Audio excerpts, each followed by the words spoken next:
Okay guys, so here I am also up with another video. Basically this is a video for like if you just have a project like where you just have to show the live demonstration and you just have to record the screen and just show this record it and submit in the project. So what all application the basic applications what you need, like if you are not a professional video maker or something like that like me. So I'm just recording from this application called a screen recorder pro or something like that, and that you can get on this Microsoft store. So right now I'm just not having a connection, so just a second, let me just load it up and get back to you.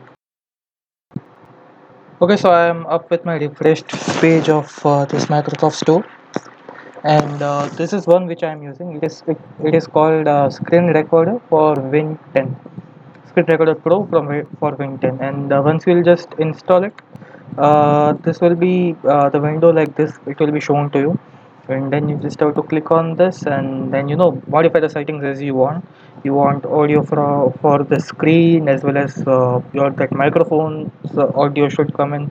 So you can just jumble around the settings you as you want, and once you'll just click on this record button, it will start recording for you. Right now, as you can see, it is just going on, and you can just pause and play the recording from this, like while you just want to pause the recording and then again play it, you can do that.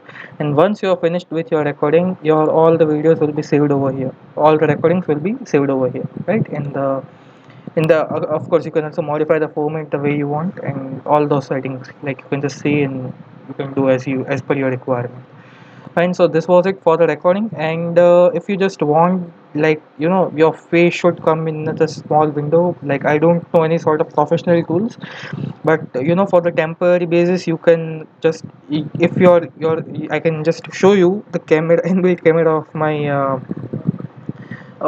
my this laptop. So you can see the quality of that is quite low, as it is just of 2 megapixel.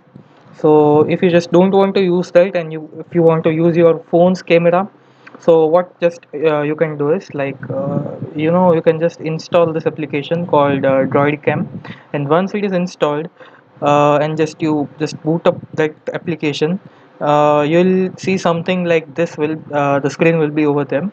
And for your laptop, what software you'll need is you'll need this Droid Cam client, and from whatsoever website you want, you can just download it for your Windows or Linux or whatsoever operating system you are using. And once it is downloaded, then you if you just that there is setup file will come, and you have to just press next, and this Droid client will be installed.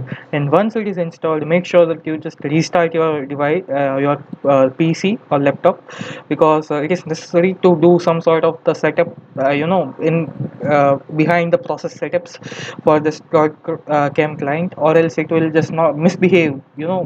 It would not work the way you want. Fine, then once it is all set up, then you just open your Droid client from here. Make sure you just have to open this Droid client from here, right? And once you'll press in over here, then there will be this short window popped over here which says connect. And in this window, it gives you various options, like how you just want to connect your camera for your camera into over here in this window. So first is to the Wi-Fi, your local Wi-Fi. You can do that, or second one is you can just create your Wi-Fi server and do that way.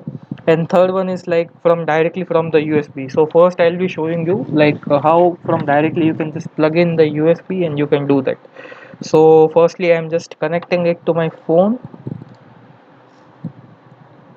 Okay, I'm just connecting my C type in over here, and just connecting the USB port over here. So I guess that should detect. Okay, fine, it's done. And now if I'll just click on over here and just select in, just click on refresh, and this should auto detect. It should take some time, but it should auto detect. Sometimes it misbehaves like this. Yeah, it is done. So it just detected my phone, and I'll just press start on that, and yes, you can see my face over here, right? So this is the way you can do. And also there is one more thing, like there is this feature which says like pop-up window from here, and you can just place this window over here and just set up howsoever you want. Like let's say I just want to keep this small enough, and make sure that you have to just drag this over here to just don't come in that video. And you can see that continuously on my phone also this is recording and just showing me what it's doing. And no matter now whatsoever you do, you can just do whatsoever, and you can see that your face is being recorded and every movement you do is being done over here, right? So that's fine. And you'll see that here it will say that your droid cam is active, right?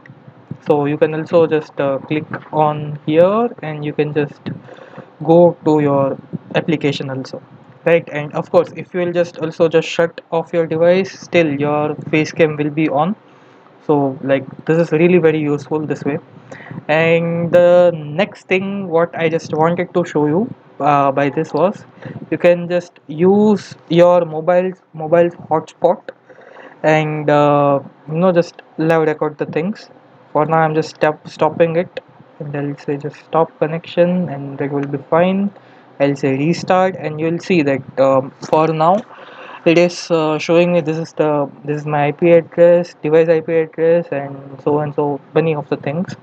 So what you can do is, firstly make sure that your hotspot is on, right? And once your hotspot is on, make sure that you are connected to that hotspot only. For now my hotspot name is Pi. And for confirmation, if I just had to show you, I'll just show you. I'll go to hotspot, and I'll go to device, and you can see that my name is Pi over here, and that is what exactly with what I'm connected in from here, right? So I'm just connected to my local hotspot. And then I'll just have to see what's the IP address of this default this default device. So how you'll see that? So for that what you just have to do is, you just have to open your new command prompt window. You'll have to type ipconfig, and once you get your ipconfig, you just have to copy your this default gateway from here. So basically this default gateway is like it's being used as the IP address for this host device, right? And currently the host device is your mobile phone itself. Okay, so we'll just copy it from here, and then we'll then click on this Wi-Fi, and you'll just paste it over here. So and now, like, if you'll just start, it will also work fine. Okay, so first, like, we'll just need to go in here and just boot our application again. It is saying droid cam. Yes, now it is done. And now if you'll just do it all again, it will be working fine. And it is a bit laggy, so you'll just sometimes have to just wait and give it time to process, and then all thing will be done fine. So right now you can see I'm just disconnecting my phone, and to show that I'm actually doing, I'll just open my file explorer, and I'll show you that for now I'm just connected. And okay, it is not detecting. Is it detected now? Okay, so it is detected now, right? And now just I am disconnecting it even from my phone. You can see that that battery percent, the charging symbol is not coming, so you can assume that now it is not connected. Okay, so yes, it is, I mean, working fine. And again, you can just pop up the screen and drag this down, keep this wherever you want, do the thing you want. You can of course unlock the screen, and I mean, just lock the screen up and do whatsoever the thing you want to do, right? So that was a small explanatory video. I think you might have found it useful. If you liked what you saw, then you know just share it with your friends if they also wanted this trick. So that is it from my side, and thanks a lot for watching, and enjoy life. Bye.